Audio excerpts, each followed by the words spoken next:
Hey guys, welcome to this upload for you guys on Wrestling Fan Open Mic Night, early morning, late night edition.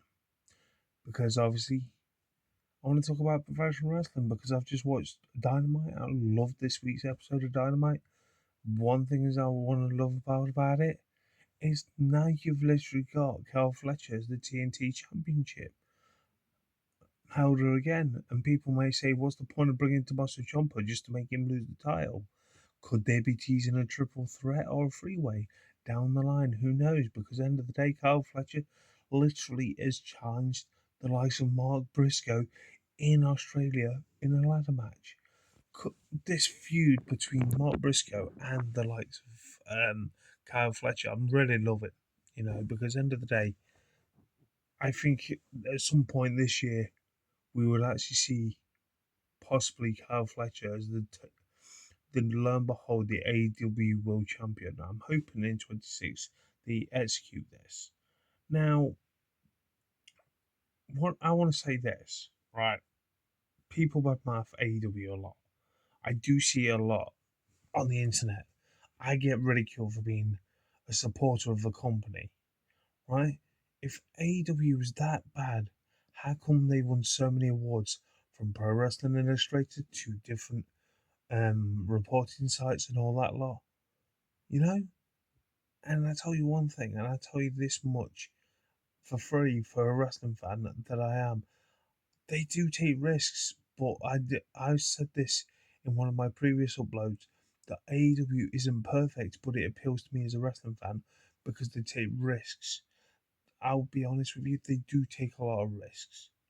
No matter if it's a match type. One thing that really pisses me off sometimes when you get Ultimate Dream matches from AEW or future matches that you could have easily have built towards a pay per view. And I'm really looking forward to what AEW has to offer in 2026. I would say this, like I've said this for many times, I've supported them from day one. There's only a select few episodes of Dynamite I've missed. The last pay per view I missed, World's Ends, because obviously working. But I've I've got it on my tablet to watch it, but I've still not got around to watching it. But the thing is, it's a revolving door. I'm excited to see what AEW has to offer for the wrestling fans because you got to think, right? This company has not been around long, but it's turning heads. A lot of people are taking the plunge to not get the views on their videos and so on like that. They want to take a risk and they do voice their opinions when they first ever watch it and they enjoy it. Because at the end of the day, a lot of the moment going forward, I would actually say WWE are playing too much safe. This is me comparing before people jump. Oh, you always compare. Not all the time, but they're always doing the safe bet. That's the problem. They don't take those risks. It'd be nice if occasionally you have a different stipulation in a match if it's a title. You look at when I did the video with CM Punk and Roman Reigns. I wasn't against it. It could have been built up with an instant classic, but you build that in 2 days. Then a week later, now you start building towards Finn Balor versus CM Punk for the world title, even though you've already set CM Punk for the world title match with Roman Reigns. So that's what I mean. It just stops and changes, and I'm thinking, I know you've got a lot of injuries. Don't get me wrong. That's the downfall. But I feel like when it comes to the likes of WWE, they do not take that accolade and take those risks, even if it's like with the women's matches and so on. Like if you put a strap match or something, or a tables match or something, they do not take those risks. And that's when I look at the likes of AEW, they do take those risks. Like tonight, we literally had Thekla versus Chris Statlander for the Women's World Championship. And I'm excited. I was excited about this because, quite honestly, I've seen what Thekla do before she actually came into the world of AEW. She's come in, she's made herself a household name. She's literally now the women's champion. Who's going to be the one to dethrone Tekla? That's going to be the interesting thing when it comes to the women's division because the women's division is so revolving, going round in circles and circles. It's interesting. Is it going to be the likes of Jamie Hayter down the line? Because at the end of the day, you look at the way the women's division, yes, I do admit this. I would say this: the women's division is strong in the WWE. They don't need the likes of the Bella Twats coming back, and that's just me being honest. But they don't need that accolade, even if it's likes of NXT or SmackDown or the likes of the main roster. They didn't need the likes of AJ Lee coming back because it doesn't add anything to it. But then you've literally got Becky Lynch versus, yeah, fair enough, Becky Lynch. But I'm not being funny when I look at the way Becky Lynch has been with the likes of WWE, looking like this schizophrenic and all this lot, having a mental breakdown because of AJ Lee coming back. And I'm thinking, what? That's not they just go for that safe bet. The mid card titles were designed to develop the next big thing, and they haven't done that much. Stephanie Valkyria is doing a fantastic job as the women's champion, although I want to say take more risks, put a stipulation in the match, and that's why I look at the likes of AEW. There's occasionally a street fight or a strap match like tonight, and Thekla battered the hell out of Chris Statlander. Just it's just mad. I look at that and I'm thinking that could have been on a pay per view. That's what annoys me with AEW when they give away such good shit sometimes that you've been building up this feud and you just gave it away on a Dynamite or a Collision. It's just one of those things, guys. As a wrestling fan, that I want as a pay per view match. But Tekla taking the women's title, that's a fucking a massive achievement. Because taking it away with Chris Statlander, one of the fan favourites, even though some people may say she's boring, but at least how to put it, when people have been criticising Chris Statlander's run and saying it's been boring, it's been placid, it's been no build towards it, no build to certain things, and I'm thinking, back in my mind, what you been watching week by week? This is the problem when they say about me comparing. But then you get people always comparing WWE with AEW and AEW with WWE. That's the way way it works in the IWC. I don't get paid to do this. I do this as goodness of my heart. Because at the end of the day, I enjoy talking about professional wrestling. I enjoy vlogging about professional wrestling. All because I do it in a different format compared to obviously typing away how I feel and that lot. I just look at this and I'm thinking, wow, this is interesting. Tackle gonna now. She's a tough competitor. Don't get me wrong.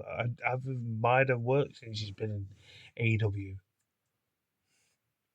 I won't mind Maria Shafir versus her at some point, but she's too busy feuding with the likes of Orange Cassidy with Wheeler Ute, with obviously tagging with Wheeler Ute for that hair loss match. That's going to be an interesting match, to say nothing but the least. This is what I mean. Even though if it's going to be a mixed tag team match, they're taking a risk. Hair versus hair. You know? I'm going to be shocked if they shave Tony Storm's hair off. I'm going to be because people want to take that risk. To elevate the story. Not just have a one-on-one match or a tag team match or something like that. At least one thing they wanted to think of something different. It'd be.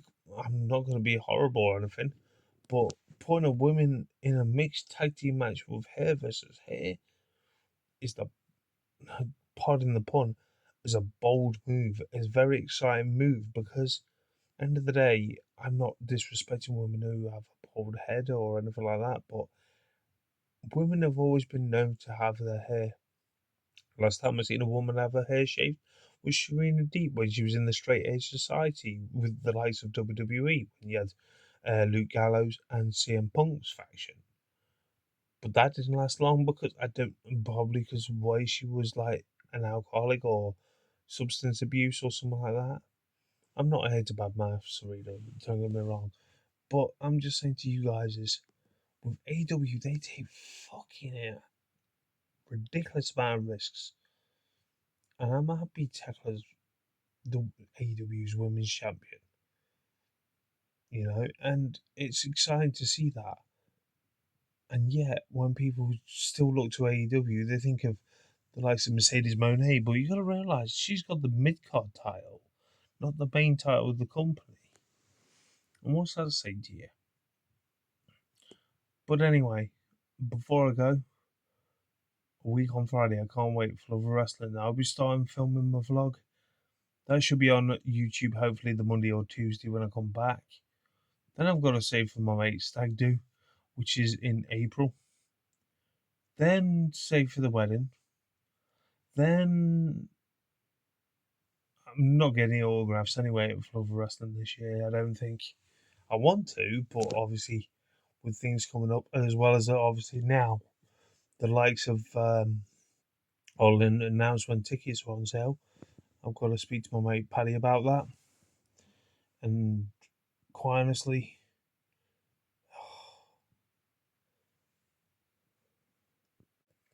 sorry about that. I thought I was going to sneeze. What I was going to say is I've got to speak to my mate Paddy about All In. Hopefully we got a decent view, decent tickets. Hopefully going. I know I'm working now, but it's not as many hours as I want. But I'm still getting by, paying the bills and stuff like that. But obviously, Rev Pro's already booked. Got that out of the way. I'm glad I got that out of the way when I did, because if I didn't, I don't think I would have, what do you call it, been able to book them like nearer the time. And they've announced FTR in a match. I think it's Young Guns, not Young Guns. I forget the name, but two rising stars that look really good in the likes of the professional wrestling circuit. I'm intrigued to see what they actually do, what they're going to do to intertwine it all in, because that's the day after. I'm keeping an eye out for other wrestling shows along the way, but obviously stay locked and loaded to Wrestling Fan Open My Night. 65 of you guys, unbelievable guys. I do videos as and when on this channel when I want to speak my mind about professional wrestling, and you support my fandom, what I've been giving you, which is fantastic. And keep on supporting, because at the end of the day, if you want honesty towards professional wrestling, none of this corporate bullshit, let alone what you read online.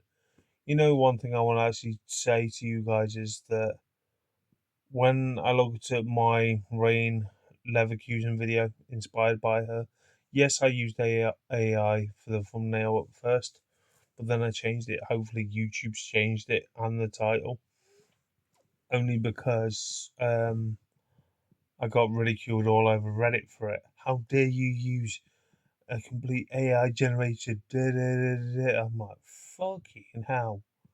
You don't even watch the fucking video. You don't even give it a light of day. You just want to criticize. And that's what the problem where it lies when it comes to the likes of AWC.